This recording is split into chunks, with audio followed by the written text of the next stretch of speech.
from Studio 24 in Colombo. Good evening and welcome to First at 9. I'm Dhammika Kanaka. Let's start with your local stories by taking a look at the epidemic situation. Now, Sri Lanka's epidemiology chief believes that the country being added to UK travel corridors shows the UK government's confidence that Sri Lanka is safe.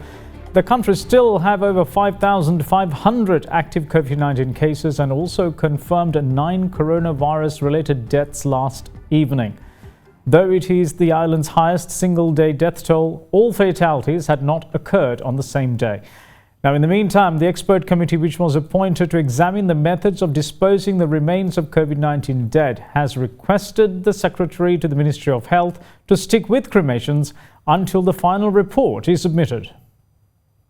In the recent weeks, the Colombo district was labelled as the new COVID-19 hotspot as it continued to record more infections than in other districts. The serious nature of reality was made further evident late last evening with the confirmation of 9 coronavirus-related deaths, all of them from the Colombo district. It is the highest single-day deaths recorded in the island to date, with the previous number being 5. With the 9 deaths confirmed last evening, Sri Lanka's COVID-19 death toll has risen to 83. As it was with many previous mortalities, most of the victims had suffered from underlying health conditions such as high blood pressure, heart disease and diabetes. Chief epidemiologist at the epidemiology unit, Dr. Sudat Samaravira, however, offered as an explanation as to why such a spike in deaths was recorded in one day. Yesterday we reported 9 deaths, but all these 9 deaths were not occurred yesterday itself, because sometimes people are brought to the hospital after found dead in home, or that they might die on admission to the hospital. So because of that, sometimes PCR sampling will be taken after the death occurred, so that it will take some time to results come.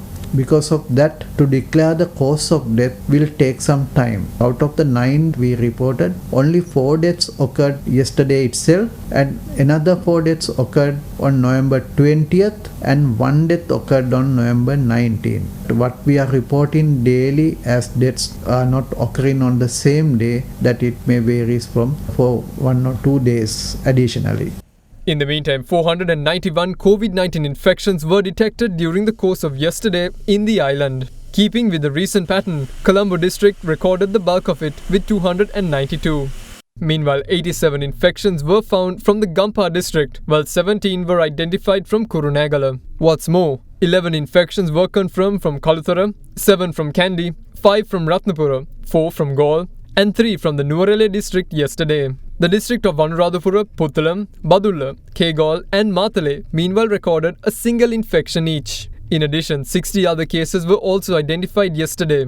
They include those whose addresses cannot be confirmed as well as foreign arrivals. In the meantime, the COVID-19 infected woman who escaped the infectious diseases hospital in Mulla on Thursday evening was found last night from the area of Hindurangala located along the Kiriyalla Ahaliyagoda road. Following her arrest by the police, the health authorities clad her in personal protective equipment. She was then taken to the Galeella quarantine centre in Polonnaruwa.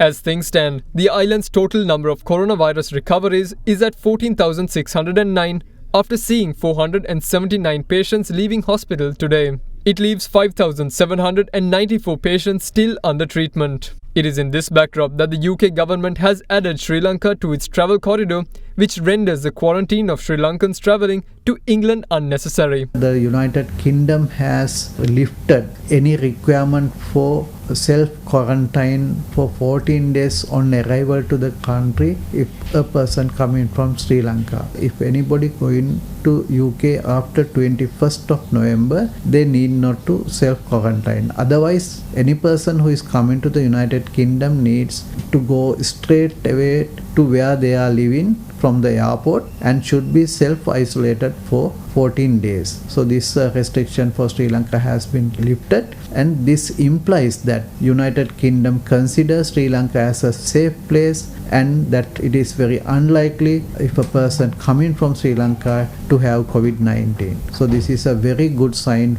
about our country.